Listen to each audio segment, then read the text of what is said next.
Hey family, and welcome to another day's video. If you are new here, welcome. Thank you so much for tapping on today's content. I appreciate having you here. Please leave a comment down below so I can properly welcome you to my channel.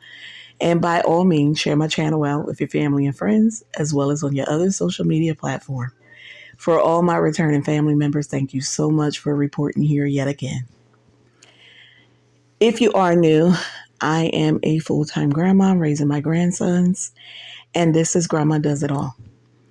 I am currently separated from my husband, and I have been sharing with you all a new series called Struggling After Separation.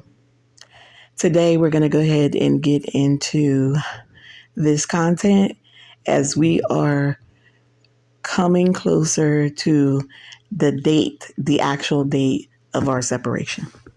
So I wanted to keep everything chugging along and right on track so that I can refer to my old text messages and screenshots to keep you guys in the loop of how things unfolded. This week you will be seeing an upload entitled D-Day, and I want you guys, like I shared before in a recent live stream, to report here with tissues in hand because I will be my true, authentic self, and I'll be sharing how it happened and how I felt. Guys, moving on along into today's content, we are back to where I was still walking around confused, not knowing why this man was growing so cold towards me in the home. I felt like he should be celebrating, especially because he had just become a U.S. citizen and was looking, well, he became a 10-year green card holder and he was looking forward to his citizenship. So he had already applied, and this was a time to be joyous.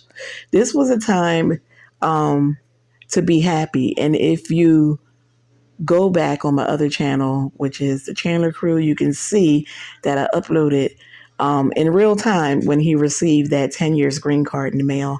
I shared that with you guys on that channel, as well as our final interview process with Homeland Security. So again, he was walking around really, really icy cold. I'm going to remind you that he was telling me when I was asking him what's going on, I just felt like a strong disconnect. And he kept saying that his mother was sick.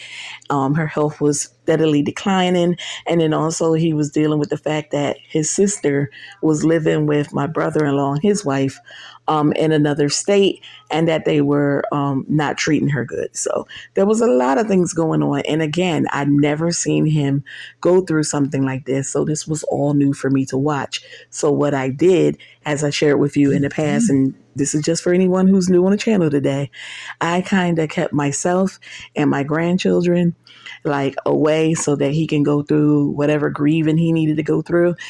So we have 3 levels in the home. We would go downstairs to the lower level where the kids' bedroom was, and I would kind of hang out with them down there watching movies and stuff, just so that when he's in the home, he can have time to process what it is he was processing and just go through the motions, right?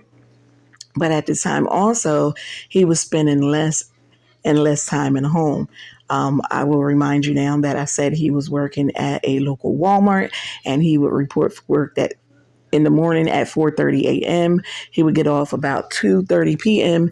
He would report here in the development when he got off, but he would never come home. He would either go up to the front where my family members live, or he would go to the middle of this complex where his best friend lived. And he would stay there between those two homes and come home after me and the kids were in the bed at night, which was like after 11 p.m., just so he can, take his shower, go to bed, and get up and leave out the next day and do it all over again.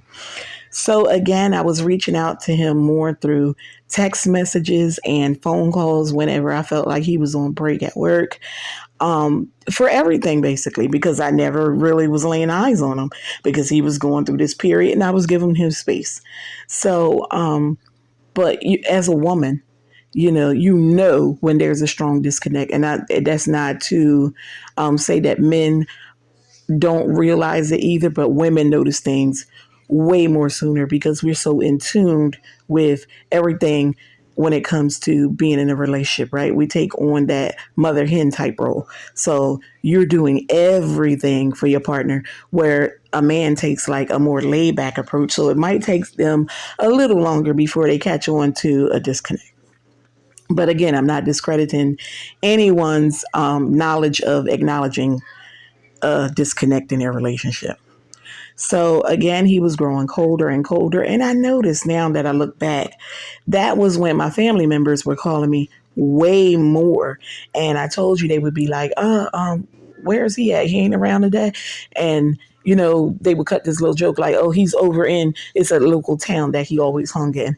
And so when they called, I used to always be like, I don't know, your guess is as good as mine. I know you seen him today because I sure haven't. Because he would stop over there frequently because he liked to go and visit the elder family member that was over there. It was actually the grandmother figure over there. So he spent a lot of time, like I said, with my family. He is a family oriented individual, but how could you spend so much time with the outside family and not with your little own family who is supposed to be primary in your home? I was so confused about that. So one day I felt like I had enough, and I went out to pick up the kids from the bus stop at about 3:15, and as I was driving out, I could look right at his friends where his friend lived, and there was his car back then. And I'm like, you know what? Enough is enough. If Muhammad don't go to the mountain's gonna go to Muhammad. So I went on over to his friend's house. Now, mind you guys, I helped this guy get in our development, and he's lived here for a few years at this point, and I've never ever went to his doorstep. But this particular day, I went and knocked on the door, and I put my finger on the peephole. And guess who answered the door? Okay, you take it too long. It was my hubby. He answered the door, and he kind of just left the door and just walked away like he wasn't even, like he was mad that I showed up there. That's basically what it was. So I went on in and I addressed him like, so you going to continue to come here versus coming home? And I've asked you on a number of occasions to stop doing that because you make me feel like I'm being backburnered or that you don't care about what's going on in our home. Everything outside of our home is more important. This man blatantly ignored me.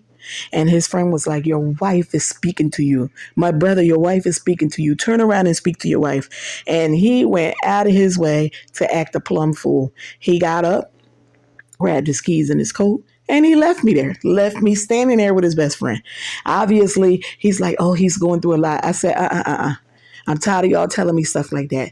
I don't care what you're going through. Your wife has come here to do something, to see you. Your wife has done something she's never done in the last few years. She came to this bachelor crib just to see you and asked you to come home and speak with her, and you get up and you leave. And I'm telling you, he sped out of there like a bat out of hell. That was the day for me that I decided when I leave here, I am going home to pack his belongings, and he's going to remove himself completely from my home because you have disconnected all the way around. And now I've come to see you. I did something that I never did, and you walk away and leave like that. Okay, you could leave completely. I was done.